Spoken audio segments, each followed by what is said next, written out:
Vou te mandar tudo que eu fizer. Muito bem, Ok. vamos ver se eu consigo fazer, né? Assim, é importante que, se a gente continuar a ter aulas, né, você sempre me mande com alguma antecedência, porque daí eu posso ir estudando as questões para te explicar melhor, ou Não, sim, até, sim, sim. até conseguir fazer, porque às vezes as questões são bem difíceis, né? É. Se você não conseguiu, pode ser que eu também não consiga. É tenso. A usina de Itaipu é uma das maiores hidrelétricas do mundo em geração de energia, com 20 unidades geradoras e 14 mil megawatts de potência total instalada. Apresenta uma queda de 118,4 metros e vazão nominal de 690 metros cúbicos por unidade geradora. Caramba, um monte de dados, né? Mas o que está rolando aqui é basicamente que tem muita água caindo e essa água gira umas turbinas que geram essas quantidades de potência aí, né? Só Sim. que são 20 turbinas, né? Então, pelo que eu entendi, a vazão de cada uma é 690. Então, sei lá, a vazão total seria 690 vezes 20, não é mesmo? Porque são É. 20 unidades, né? Então a ideia é essa. O cálculo da potência teórica leva em conta a altura da massa de água represada pela barragem, a gravidade local e a densidade da água. A diferença entre a potência teórica e a instalada é a potência não aproveitada. Deve ter perdas, né? Por várias questões, atrito, barulho, várias coisas fazem tu não conseguir utilizar toda a energia, aquecimento, né? Não sei se tu sabe, mas aquelas lâmpadas fosforescentes, aquelas redondinhas antigas, elas, 98% da energia delas era só para aquecê-las. Apenas 2% virava luz de verdade. Então, muito da energia é perdida, né, nos processos. Aqui, muito também é perdido. Qual é a potência em megawatts não aproveitada em cada unidade geradora de Itaipu? Beleza. Vamos tentar entender esse problema, porque é um detalhe, né? É. Eu posso estar interpretando errado o português, mas pelo que eu entendi, a princípio, a gente vai reparar isso nas contas com maior precisão, a potência total instalada é 14 megawatts, certo? Certo. Normalmente a gente pode representar megawatts como 10 na 6. Então 10 na 6 watts. Não tem o quilowatts, que é 10 na Uhum. 3? É. Megawatts é 10 na 6. Então é tipo quilo, mega, giga e tera. Cada um vai aumentando de 3 em 3. Né? Ok. K é 3, o M é 6, o G é 9 e o tera é 12. Né? As coisas de computador que tu conhece. Uhum. Então, eu perdi minha grade aqui. De grade. Não, não é isso. Régua. Não é isso. Muito bem, então essa é a potência total instalada, a gente já tem um dos valores. O que o problema pede é a potência total não aproveitada. Então, foco no que o problema está pedindo, né? Por isso eu vou até colocar ele antes aqui. Essa potência não aproveitada eu vou chamar de ΔP, porque ΔP é sempre uma coisa, delta na matemática é sempre uma coisa menos a outra. E aqui é a Sim. potência teórica menos a potência instalada, ou seja, o PTI que a gente já tem. Certo. Beleza. Agora a gente tem que achar a potência teórica. Né? Só que a potência teórica ela é dada de uma forma que bem maluca, porque quando a gente pensa em potência, nós pensamos naquelas equaçõezinhas lá básicas, né? Do tipo trabalho dividido por tempo, ou resistência vezes corrente ao quadrado. A coisa na física que tem mais equações é a potência. Então não É. se prenda a uma delas, tá? De longe, todos os assuntos têm uma equação diferente para a potência. Na termodinâmica é um, na mecânica é outro, mas todos têm a ideia de energia numa determinada quantidade de tempo. Então é isso que tu tem que ter Sim. em mente aqui.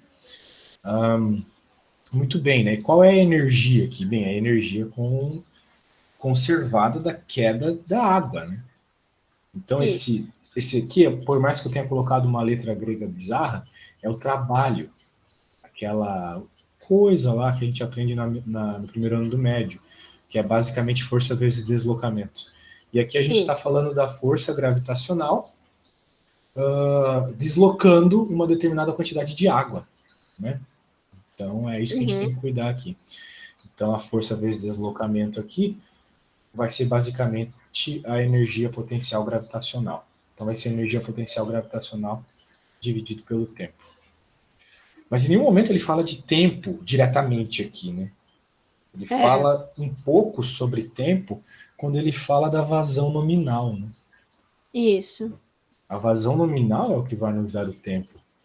Porque a gente está vendo aqui que cai 690 metros cúbicos de água por segundo. Né? Mas se a gente for olhar para a equação da energia gravitacional, essa aqui eu tenho certeza que tu sabe muito bem, melhor que eu, MGH, né? É. Pois é. Mas a gente não tem a massa de água que cai. A gente até tem a altura, tem a gravidade. Né? A altura é dita aqui e a gravidade é 10. Mas a gente não tem a massa e o tempo. É. Porém, a gente tem a vazão, né? E a densidade.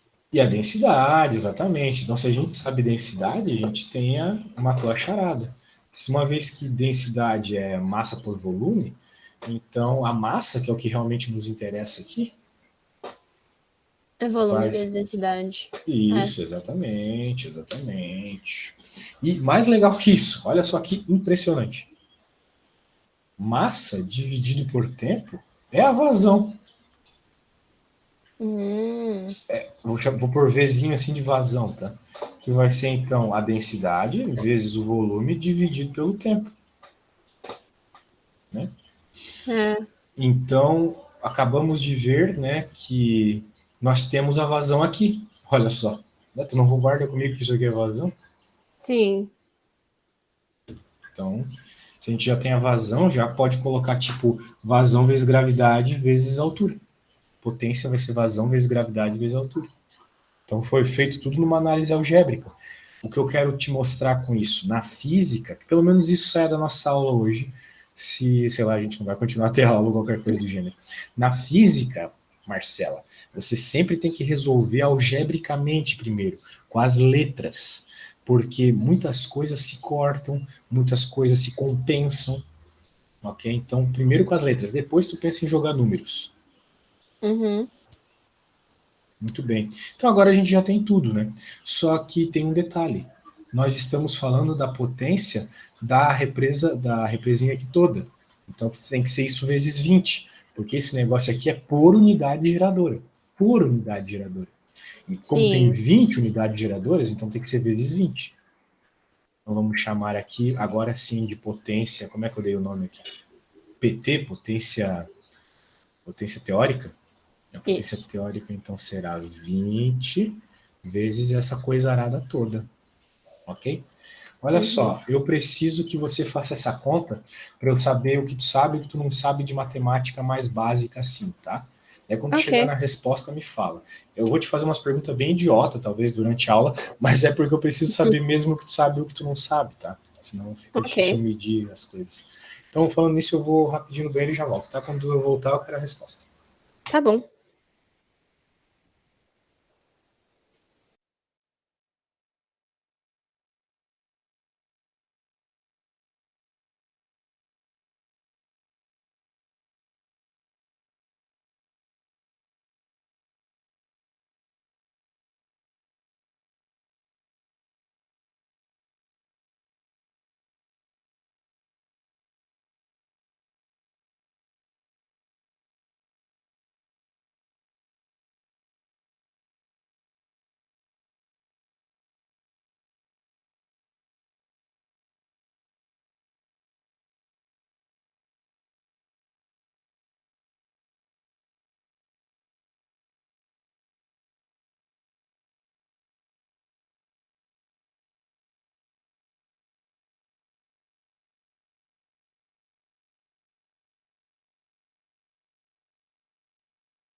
Quando chegar na resposta, me fala, tá?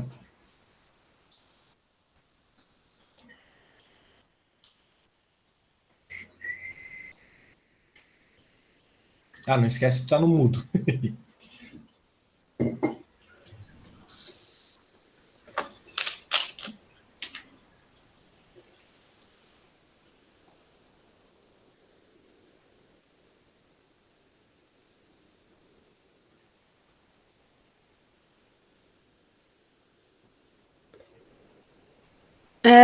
Ok, eu fiz a conta. Daí a potência teórica deu. Peraí. 163.392. Não, peraí. Dá 16. Cadê? Tem mais um zero. Isso, não, dá 1.633.920. Vamos ver. Tem mais um zero por causa do 10, né? Provavelmente tu esqueceu isso. É. Mas eu achei 16 milhões. 339.200. Ixi. Será que eu esqueci algum número? 20 vezes 118,4 vezes 690 vezes 10. Esqueceu da gravidade, eu acho. Pode ser. Né? Uhum. Então, bem, eu acho que é isso.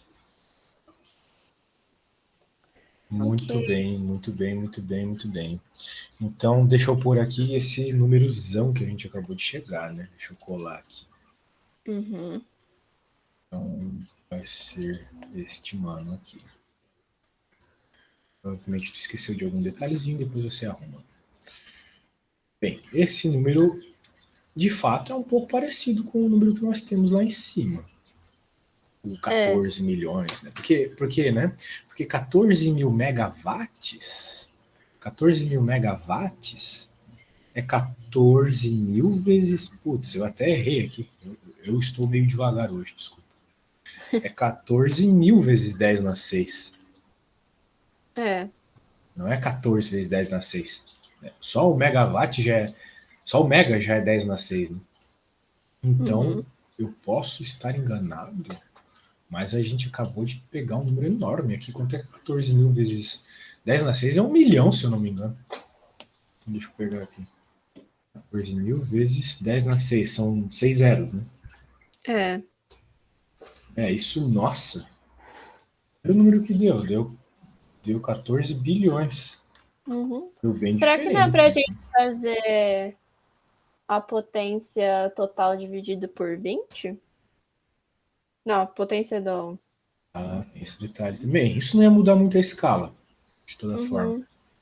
Mas esse 14, esse 14 megawatts está falando, eu acho, das 20 unidades. Mas, novamente, é É. questão de português aqui que eu não estou entendendo direito. O Enem Sim. tem esse problema, né? Vamos lá. Com 20 unidades geradoras e 14 mil megawatts de potência total instalada, apresenta uma queda de 118,4 e vazão nominal de 690 por unidade geradora. Então, eu acho que depois dessa vírgula se trata de uma unidade geradora só. Portanto, isso aqui está falando das 20 unidades. Ok. Eu acho. Bem, de Mas. toda forma, tem várias respostas bem diferentonas aqui, né? Não quer dizer que a gente está É. errado. Não quer dizer que a gente Uhum. está errado. Então, vamos agora pegar esse 14 bilhões e diminuir pela resposta que a gente obteve. 16.339, 200. Isso deu 13 bilhões. Vamos lá, 13 bilhões. Ah, vou copiar aqui, para não precisar ficar falando esse número enorme. Ó, a resposta de ΔP deu isso aqui. Ok? Uhum. E eu acho que tem uma resposta parecida com essa ali.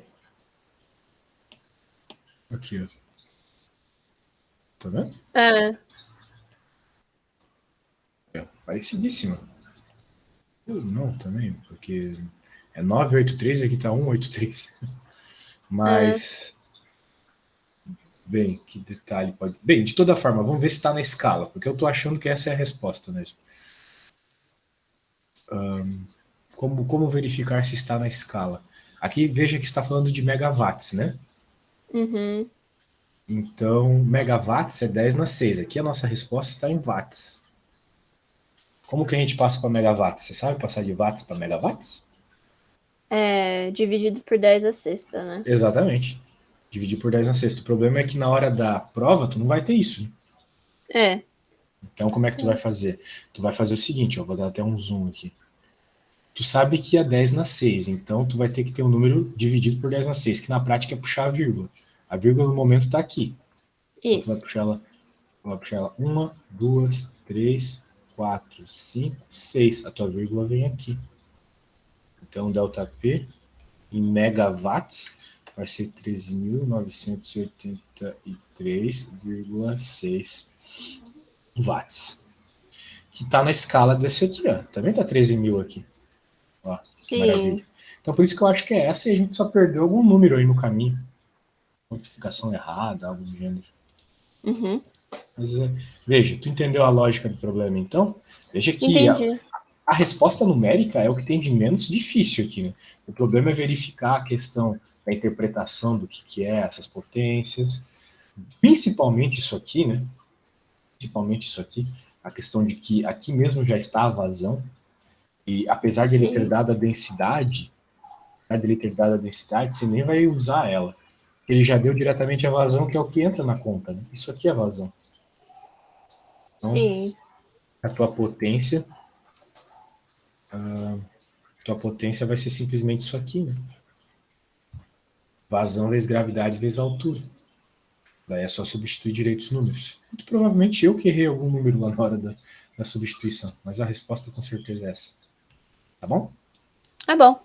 Foco no que o problema está pedindo. Por isso que eu já indiquei muito claramente que era isso. Que às vezes tu acha o PT e tem uma resposta parecida e tu assinala ela. Mas o problema não está pedindo PT, está pedindo delta P. Né? Isso aí. Muito bem. Então, acho que tu conseguiu entender, né? Sim. Tem como mandar outra aí, por favor? Eu acho que eu já mandei a segunda. Ah, é? Deixa eu dar uma olhadinha lá. É 80 e alguma coisa. Certo. Nossa, textão. Magneto hipertermia. Os caras querem quebrar minhas pernas. Né? Lógico que eu nunca vi magneto hipertermia na minha graduação. Nem no doutorado, nem nada. Magneto hipertermia é um procedimento terapêutico. Tá, você já leu essa questão? Já. Tá, então eu vou ler agora. Magneto hipertermia é um procedimento terapêutico que se baseia na elevação da temperatura das células de uma região específica do corpo que estejam afetadas com tumor. Nesse tipo de tratamento, nanopartículas magnéticas são fagocitadas pelas células tumorais e um campo magnético alternado externo é utilizado para promover a agitação das nanopartículas e, consequentemente, o aquecimento das células. A elevação da temperatura descrita ocorre por quê? Meu Deus. O campo magnético gerado... Eu acho que é o mesmo princípio do micro-ondas aqui, tá? Porque o que o micro-ondas faz? Né? Ele usa o dipolo da água, da partícula, da molécula de água, né? Que ela é eletronegativa, né? Se tu para pensar. Eu não sou muito bom de química, mas aqui tem um hidrogênio, não, é um oxigênio e 2 hidrogênios. Aqui tem um oxigênio. Ela é polar, quero dizer, porque o hidrogênio, o O é mais eletronegativo que o hidrogênio, obviamente. Daí tu tem uma polaridade, né? E o que o micro-ondas faz? Ele coloca um campo eletromagnético ali que faz, devido a esse pequeno ímã, que é um pouco de água, né? Que é uma partícula de água, ele oscilar. Né? Ele usa um campo magnético para oscilar o ímã, da mesma forma que a gente poderia colocar um pedacinho de ferro numa mesa e ficar mexendo o ímã para ele se mexer. Isso eventualmente vai aquecê-lo, não é? Ah, okay. Mas ocorre tudo por causa dessa polaridade que a partícula de água tem. Aí tu gira e eles vão aquecendo por causa desse giro. Por isso até que tu já deve ter percebido que aquecer água no forno, ela fica quente por mais tempo do que no micro-ondas. Não sei se tu toma café para estudar, mas tu deve ter percebido. Por quê? Porque no forno, O fato de tu estar aquecendo com fogo é como se tu estivesse dando socos nas partículas. E elas vão ficar se batendo e batendo na parede. Isso vai aquecer elas de uma forma mais intensa. Elas vão ficar se mexendo de uma forma mais intensa do que simplesmente um giro. Que uma vez que tu cancela o campo magnético, ele para de girar. Ele para mais rápido de girar do que partículas que estão se batendo uma na outra, né? Sim. Mais fácil parar de girar sozinha do que parar um movimento que já começou em outras partículas que estão se batendo e tal. Então essa é a ideia por trás do aquecimento mais intenso do fogo e não do micro-ondas. Mas vamos continuar aqui. A elevação de temperatura descrita ocorre porque o campo magnético gerado pela oscilação das nanopartículas é absorvido pelo tumor. Nada a ver, campo magnético absorvido não existe isso. Não existe absorver um campo magnético. O campo magnético ele causa um movimento. Campos estão aí para causar movimento. Tipo o campo gravitacional. Tu não pode dizer que o campo gravitacional é absorvido pelas coisas que caem. Né? Então o campo magnético é a mesma coisa. O campo magnético alternado faz as nanopartículas girarem, transferindo calor por atrito. Eu já responderia essa como certa, mas vamos ler as outras. As nanopartículas interagem magneticamente com a célula do corpo, transferindo calor. Não, porque as células do corpo não são magnéticas de uma forma geral, né? Se a gente coloca um ímã perto do nosso corpo, a gente não sofre nada a princípio. O campo magnético alternado fornece calor. Não, o campo não fornece calor. O campo fornece possibilidade de movimento. O campo gravitacional já forneceu calor alguma vez para ti? Não, né? Ele só te fornece a possibilidade de cair de uma escada, sei lá. Sim. As nanopartículas são aceleradas em um único sentido, em razão da interação com o campo magnético, fazendo-as colidir com células e transferir calor. Essa seria uma boa resposta, só que não é isso que está ocorrendo aqui, né? Como eu falei, o processo é o mesmo do micro-ondas. Então, eu fiquei entre essa e a B quando eu fui responder essa questão. Mas está errado isso aqui. De uma forma geral, o campo magnético ele tem essa característica de fazer as coisas girarem, né? Sim. Tu deve conhecer a equação do campo magnético, a F igual a QVB, lembra dela? F igual a QVB. Pois é, quando a gente fala assim, sem o seno nela, é porque a partícula tem essa velocidade V e entra perpendicular a um campo perpendicular a ela, né? Por definição. Então, a partícula, quando ela entra perpendicular nesse campo uniforme, que, por exemplo, a partícula entra em linha reta e o campo sempre para baixo. A força vai apontar para outra direção, pela regra da mão direita, como tu deve lembrar bem, e isso vai causar uma força circular nela, tipo uma força centrípeta, que vai fazer ela ficar girando. Então é característica do campo magnético fazer coisas girar, tá? Ok. Tu lembra da F igual a QVB, né? E devido a essa característica de uma partículazinha entrando num campo magnético uniforme, com lados, ela vai, mesmo num campo uniforme, ela vai fazer o seguinte, vai fazer um movimento de giro. Ela vai ficar girando aqui. Ok. E até dá para calcular, sabendo que o movimento de giro é mv² sobre r, ação centrípeta, igual a QVB, daí tu pode calcular qual é o R, qual é o V, muitas coisas interessantes dá para calcular. Beleza? Ok. Então tá bom. Então vamos para a próxima. Que eu te mandei agora. Tá enviando? Mandei. Let me see your question.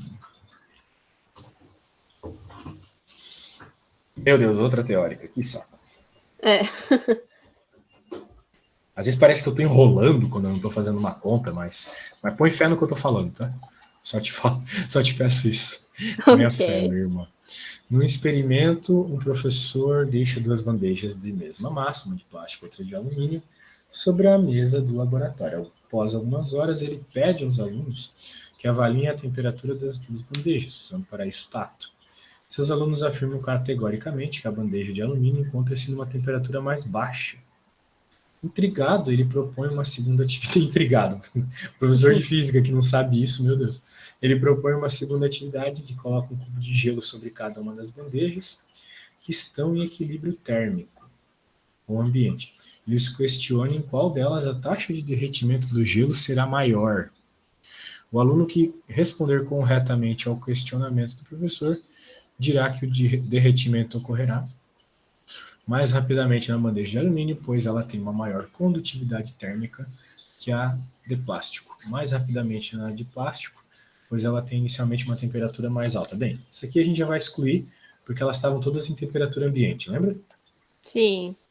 Mais rapidamente na de plástico, pois ela tem uma maior capacidade térmica que a de alumínio. Depois a gente fala sobre essas grandezas aqui. Mais rapidamente na bandeja de alumínio, pois ela tem um calor específico menor que a de plástico, com a mesma rapidez nas duas bandejas, pois apresentarão a mesma variação de temperatura. Bem, tudo começa nessa primeira situação aqui, que eles disseram que a bandeja de alumínio está numa temperatura mais baixa. Tu consegue me explicar o porquê que isso aconteceu? Porque a bandeja de alumínio está numa temperatura mais baixa? Por que eles acham? Por que eles acham que está numa temperatura mais baixa? Ah. Porque em nenhum momento eles mediram a temperatura. Eles só É. acham, eles sentiram. Né? As sensações nos enganam. Sim. Não sei, porque talvez seja porque os metais eles conseguem conduzir mais energia térmica do que o plástico, alguma coisa assim. Exatamente, falou tudo. Sempre que tu coloca a tua mão num alumínio, num ferro, uma num alumínio e outra na madeira, o fato do alumínio conduzir melhor temperatura vai fazer ele puxar, roubar mais calor do seu corpo para ele. Porque ele conduz bastante temperatura. Então, o que ocorre? Como ele está roubando mais calor do teu corpo, que a madeira, ou qualquer outra coisa, plástico, que no caso, que não é um bom condutor, tu vai sentir calor saindo do teu corpo. E é isso que tu sente quando tu tem frio. Né? A temperatura está tão baixa num dia, né? E daí tu sai com uma roupa normal e tu vai sentir frio. Por quê? Porque o ambiente está roubando o calor do teu corpo. Ok. Então é isso que está acontecendo aqui. Note que ele está falando após algumas horas. Isso significa equilíbrio térmico. Isso significa que a temperatura é igual nos dois casos. Né? Sempre que tu deixa muitas horas algo exposto à temperatura ambiente, as coisas ficam com a mesma temperatura. Se tu coloca um cubo de gelo na água, passando algumas horas, o cubo derreteu, porque ele vai ficar na temperatura do ambiente. Ok. Uhum. Então aqui a temperatura é a mesma, mas o alumínio de fato rouba mais temperatura, rouba mais calor. Mas agora pense isso colocando no caso aqui o cubo de gelo, né, em cima do alumínio e do plástico. Bem, se o alumínio ele rouba mais calor, ele vai roubar mais rapidamente o calor do gelo. Então, o gelo vai derreter mais rápido. Aí que tá, né? Como eu tô falando, ele tá roubando calor. Supostamente o gelo vai ficar mais frio. Ok. Bizarro, né? Mas fisicamente falando, é isso que vai acontecer. Ele supostamente vai ficar mais frio. Então, no caso, o que o problema pede aqui? Qual delas a taxa de derretimento do gelo vai ser maior? Se tu tá roubando mais calor do gelo, então ele vai ficar mais frio ainda. Por isso que, supostamente, no plástico vai ser maior derretimento que no gelo, do que no alumínio. Sim. É até por isso que a gente coloca coisas térmicas são de alumínio, né? Já Sim, percebeu? Garrafas térmicas e tal. Sim. Então eu diria que a resposta é no plástico, né? Mais rapidamente, o plástico, pois ela tem uma capacidade térmica maior que a da alumínio. A capacidade térmica do plástico é maior.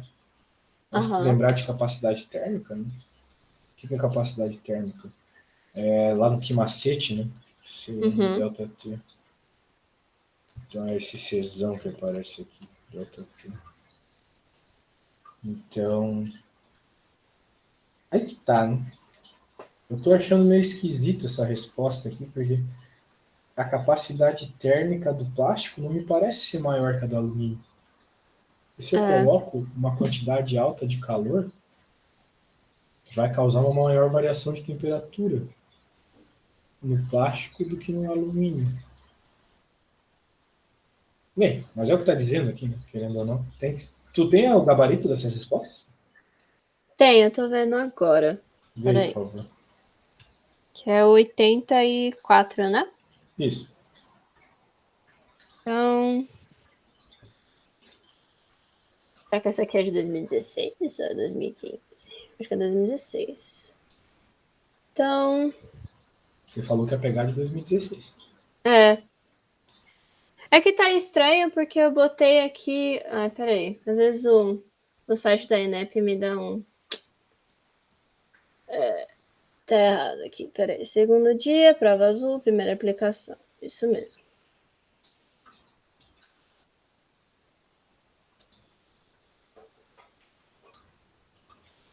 É, porque eu anotei a certa como se fosse a alternativa A. Ah. É. A bandeja de alumínio, pois ela tem uma maior condutividade térmica que a de plástico. Isso. Ela conduz melhor a temperatura do plástico, isso é um fato. Uhum. Ah, pois é, eu esqueci de um detalhe, né? Que ela está em equilíbrio com o ambiente. Nossa, como é que eu esqueci isso? Eu pensei em duas coisas que tivessem equilíbrio com o gelo, ou abaixo da temperatura do gelo. Só que a bandeja de alumínio está na mesma temperatura do ambiente. Isso. Então, ela vai transferir mais calor para o gelo, da mesma forma que ela rouba o calor do nosso corpo, né? Ou seja, a passagem de energia pelo alumínio é mais fácil do que no plástico, obviamente. Né? Ah, ok. Então, como o gelo e a bandeja, independente de ser de plástico ou de alumínio, ela quer entrar em equilíbrio térmico, essa é a lei zero da termodinâmica, né? As temperaturas têm que ser iguais depois de um tempo. Uhum. Como o alumínio ele transfere melhor, ele conduz melhor a energia, então isso vai ocorrer mais rápido no alumínio. Ele vai entrar em equilíbrio térmico com o gelo. Agora, como eu não havia pensado, né? Como o alumínio está numa temperatura maior que a do gelo, então transferindo calor para o gelo, vai derreter o gelo mais rápido. É isso que vai acontecer. Tá. Entendi. Faz sentido. Então tem um baita texto aí. Né? Mas É. eu vou escrever rapidão e sorte que eu escrevo rápido. Deixa eu pôr aqui. Nossa, tá meio grande a letra aqui. Deixa eu pôr aqui assim. O alumínio transfere melhor calor, pois é melhor condutor que o plástico, e sua temperatura é maior que a do gelo, temperatura ambiente 20 graus, provavelmente, significa que ele vai transferir calor mais rápido para o gelo e assim o gelo derrete mais rápido no alumínio. Que é isso que o problema pede. Desculpa o vacilo lá, eu tinha esquecido que o alumínio estava numa temperatura diferente, maior. É. Mas veja Faz que sentido. o caso seria o contrário se não tivesse uma temperatura maior, né? Então, É. Ok. vamos para a Meu próxima. problema maior é mais interpretação de texto mesmo. Ah, é? Daí é É. tenso. Na física tem uma barra É. pesada. Uhum. Beleza. Então me manda mais uma aí, por favor. Ok, agora é 2015. Ai, cadê? Essa também tem textão. Oh, meu Deus. Mas tudo bem. Deixa eu tomar uma água aqui para conseguir. Essa aqui.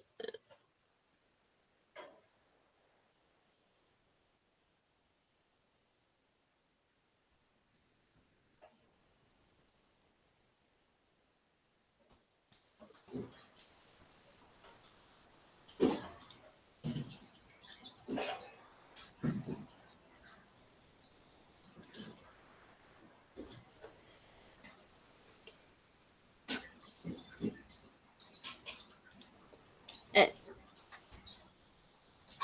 Eu acho que eu te mandei. Tá carregando.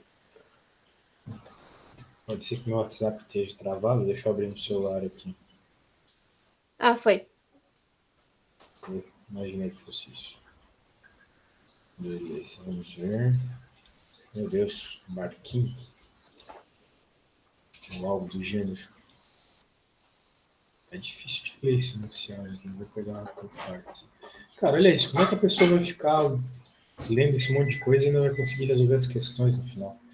Graças a Deus já sou formado, já tá louco. Se tivesse fazer esses Enem aí, eu sofri demais. Boa sorte. Obrigada. Na minha época, o Enem nem era tão importante assim. A gente só fazia vestibular mesmo, na minha época, como se fosse muito tempo, né? Mas sim. Foi um ano depois que eles fizeram esse novo Enem, assim, que dava mais oportunidade das pessoas passarem na faculdade. Vamos ver aqui. Certos tipos de superfície na natureza podem refletir luz de forma a gerar um efeito de arco-íris. Certos tipos de superfície. É tipo prisma, né? Ele é uma superfície bem específica. Essa característica é conhecida como iridescência e ocorre por causa do fenômeno de interferência de película fina. A figura ilustra o esquema. Nenhum professor fala disso no ensino médio. A figura ilustra o esquema de uma fina camada iridescente de óleo sobre uma poça d'água. A parte do feixe de luz branca incidente reflete na superfície nossa, e sofre inversão de fase 2. Sim, ela virou, né? Ela bateu e refletiu. Ela reflete com o mesmo ângulo que ela entra. Né? Essa é a lei de Snell, né? O que equivale a uma mudança de meio comprimento de onda. Meio vai envolver até a equação de onda com seno, tal. A parte refratada do feixe 3 incide na interface óleo-água e sofre reflexão sem inversão de fase. Então, uma parte que é transmitida aqui para o meio, ela entra, bate na água e é refletida. Daí, quando ela é refletida, ela sai e o olho da pessoa vê essas duas luzes aqui, né, na prática. Incide na sem inversão de fase. O observador indicado enxergará aquela região do filme com coloração equivalente à do comprimento de onda que sofre interferência completamente construtiva entre os raios 2 e 5. Né? Porque a onda, né? A luz é uma onda, certo? Certo. E como qualquer onda, ela tem interferência. Tipo, por exemplo, quando a tua televisão tá, né? Aquela televisão antiga de antena lá, né? Que ficava com um sinal ruim. Era por causa de interferência das ondas. Às vezes a interferência é destrutiva, às vezes ela é construtiva. Então, se tiver uma outra onda, essa mesma comprimento de onda, a mesma fase aqui, só com uma amplitude maior, por exemplo, então essas duas ondas somadas vão te dar uma onda resultante bem maior. Sim, Okay? É isso que ocorre na luz, tá? É isso que está ocorrendo aqui. A interferência completamente construtiva é isso. Duas ondas parecidas se somam, aumentando a sua amplitude. Mas essa condição só é possível para uma espessura mínima da película.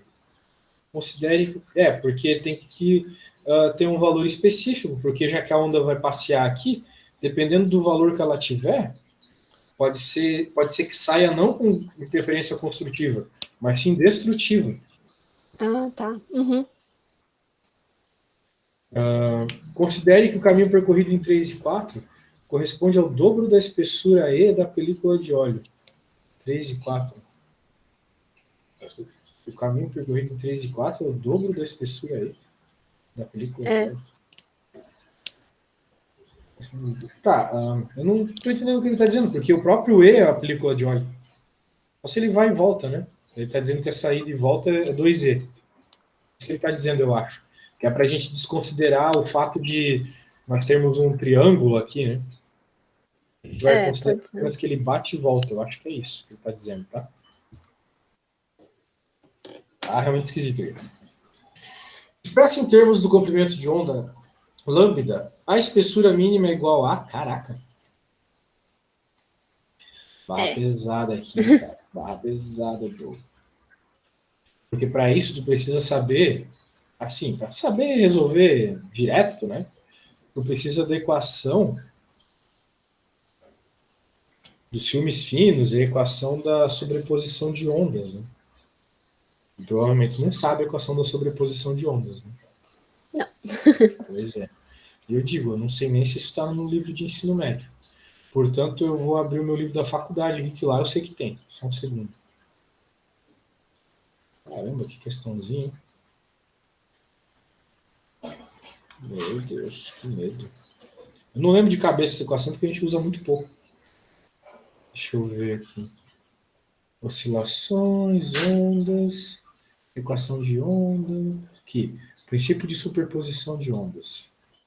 2,9, que é o que está ocorrendo aqui. 2,9, 2,9, 2,9.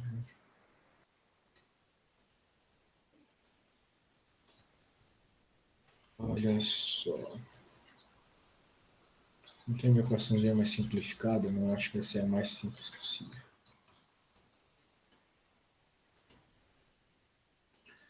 Essa equaçãozinha é simplíssima da Nossa. superposição de ondas. Ok? Só que eu acho que tem uma forma de ver apenas do caso aqui, que é o caso da... Não, não tem. Não tem alguma fórmula de interferência? Interferência tem, mas eu acho que é essa aí só. É essa aqui que a gente tem que trabalhar. Elas estão dizendo que está em fase, né? Em algum momento falou que está em fase ou que não estava. Tem uma hora que ele fala sobre isso no enunciado. Sim. A equação ela pode ficar um pouco mais simples. Sem inversão de fase. Sofre inversão ou sem inversão de fase? Sofre inversão de fase. Uma mudança de meio comprimento de onda. Caramba.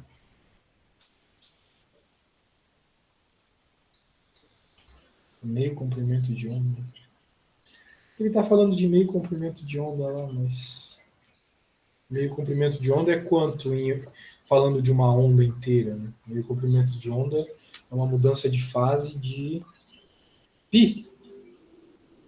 Porque uma onda inteira é 2π. Então, meio comprimento de onda é meia onda. Que é π, então. A diferença de fase é π.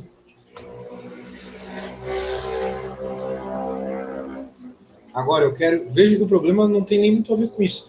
Mas ele quer, em termos do comprimento de onda, a espessura mínima dessa coisa aqui. Uhum. Caramba, a espessura mínima.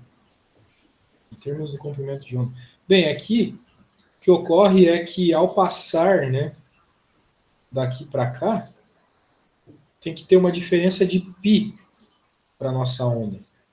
Sim. Eu acho que eu achei uma fórmula mais fácil. Peraí, Opa, mostra aí para nós. Então. te mandar.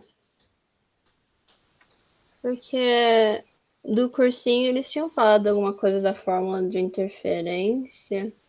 É bem mais simples, né?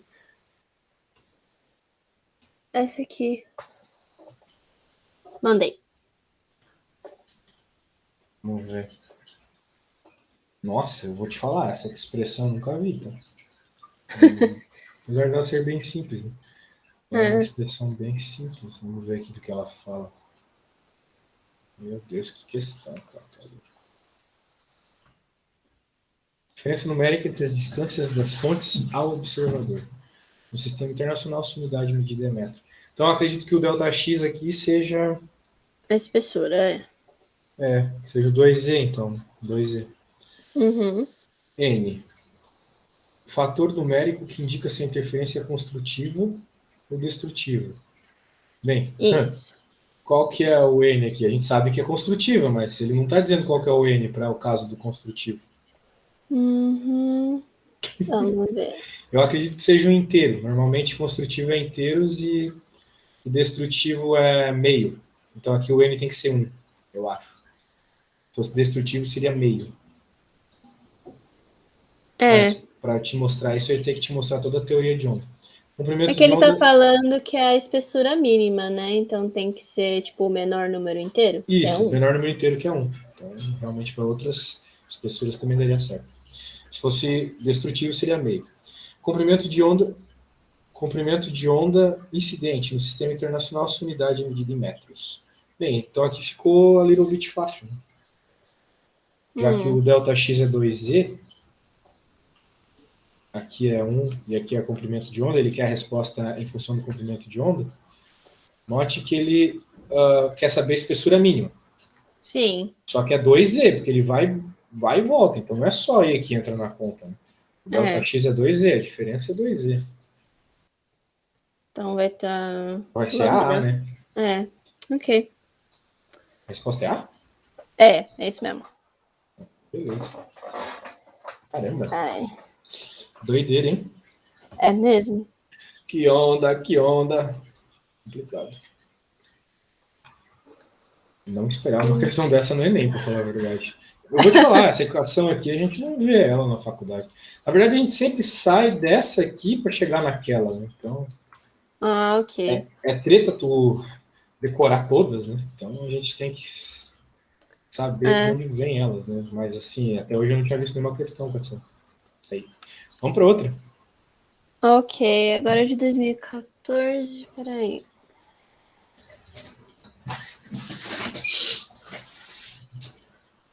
Eu gosto de ótica, mas ótica sempre me pega. Uhum. Porque interpretação de texto é meio difícil. Ok. Essa aqui tem já a resposta no escrita, então mais fácil.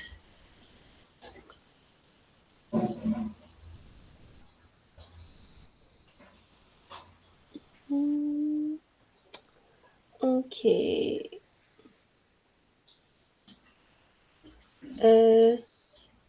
Esse aqui primeiro.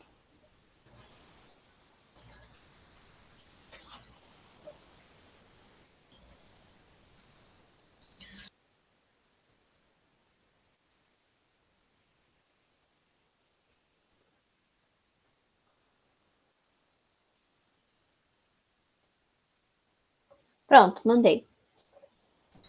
Vamos ver. Christine Huygens, 1500 e não sei quanto, 1600? Deixa eu pular aqui no parte que eu tirei juntos. E o relógio de pêndulo. Nossa! Nesse dispositivo, a pontualidade baseia-se na regularidade das pequenas oscilações do pêndulo. Falou do Huygens, eu já pensei que ia falar de luz, né? Porque ele estudou bastante a luz de fração, coisa assim. Para manter a precisão desse relógio, diversos problemas foram contornados. Por exemplo, a haste passou por ajustes até que no início do século XX houve uma inovação que foi a sua fabricação usando uma liga metálica que se comporta regularmente em um largo intervalo de temperaturas, desprezando a presença de forças dissipativas e considerando a aceleração da gravidade constante para que esse tipo de relógio realize corretamente a contagem do tempo. Pô, mas essa aqui é muito fácil. Né? Porque, né, qual que é a grande coisa aqui? O problema é a frequência do pêndulo, né? Sim. Então, o pêndulo está aqui, tem uma bolinha, e a bolinha vai ir e voltar pequenas distâncias. Né? A gente não pode ter um delta Y aqui muito alto. Beleza? Ok. Então, ela vai e volta, vai e volta, vai e volta, vai e volta. Isso está associado a uma frequência angular, que a gente sabe que para pêndulos é dado por... Qual mesmo? É L sobre G ou G sobre L, não lembro agora. Mas eu acho que é G sobre L. Tem que ser G sobre L porque gravidade tem metro e comprimento tem metro, o metro corta. Isso aqui não tem unidade de metro. Tá bom? Sempre pensa pela unidade quando tu não lembrar 100% da equação. Que a unidade tem que bater. Como frequência angular é dado em radianos por segundo, então não pode ter metros nessa unidade aqui. Por isso o metro da gravidade tem que cortar com o metro do comprimento do pêndulo. Aqui está o L. Comprimento do pêndulo. Então o comprimento tem que ser mantido constante, porque se ele não for constante, a frequência angular vai mudar. E a frequência angular é o que dá o tic-tac aqui, né? A volta. De volta e de volta. Se a frequência angular for maior, tu não vai estar contando segundos a cada tic-tac, ou o que quer que seja que ele conte. Né? Agora vamos ver por que as outras não fazem sentido. A massa do suporte, a massa do corpo suspenso pela haste seja pequena. Não, nada disso, porque a equação da frequência não tem nada a ver com massa. O material da haste possua alta condutividade térmica. Nada na equação da frequência mostra a condutividade térmica, mas a questão é que condutividade térmica não tem a ver com aumento ou diminuição do comprimento. Né? O que tem a ver é a capacidade térmica, né? Que é, se tu lembrar lá do ΔL, L0 alfa delta T, né? Esse alfa aqui é a constante de capacidade térmica, ou qualquer coisa do gênero, não lembro agora. Amplitude da oscilação seja constante a qualquer temperatura. Amplitude da oscilação seja constante a qualquer temperatura. Não, porque ela pode ser constante num valor errado. Né? Tipo, pô, essa aqui ficou esquisita. Amplitude da oscilação. Bem, tanto faz a amplitude. Não importa se ele vai muito para cá, ou muito para cá, ou menos. O que importa é a frequência angular. Né? Ah. Se ele for bem alto, só que for rápido, não importa. Porque ele fez no mesmo tempo dessa aqui. A frequência continua sendo a mesma. Entende? Se ele fazer um movimento longo de forma rápida, então tanto faz se ele fez longo, se ele fez curto. O importante é que o tic-tac seja no mesmo tempo. Isso é a frequência angular. Entendi. Vamos para a última. A energia potencial gravitacional do corpo suspenso se mantenha constante. Cara, é tenso isso porque quando a gente está falando de um pêndulo simples, né, como é o caso aqui, a gente nem considera que ele sobe ou desce, né? A gente considera meio que a oscilação está acontecendo no horizontal. Mas a gente sabe que a energia que está causando isso é a energia potencial. Né? Então a gente não pode considerar que a energia potencial gravitacional vai se manter constante. Isso aqui é uma incapacidade física no pêndulo oscilar. Como é que um pêndulo ia oscilar parado no chão? É necessário que tu levante ele um pouquinho para ele ficar oscilando, né? Sim, então entendi. A energia potencial gravitacional vai mudar. Aqui embaixo é menor que aqui em cima. Por isso que aqui em cima toda a energia dele vira energia potencial e ele vai começar a cair. Aqui embaixo toda a energia dele é cinética. Por isso que ele tem energia suficiente para subir até onde a energia potencial dele novamente vai ser máxima, e daí ele vai cair e por aí vai. Certo, mano? Sim. Então tá bom. Bem, é o que temos para hoje. Resposta A. Beleza? Beleza. Tudo baseado nessa equaçãozinha aqui, bem de buenas aqui, tá bom? É importante que tu decore ela. É a única coisa que vai cair realmente de pêndulo para ti, tá? Aí vai pedir, sei lá, o pêndulo pode estar desregulado, daí tu vai descobrir por meio da frequência angular, uma vez que frequência é o inverso do período, né?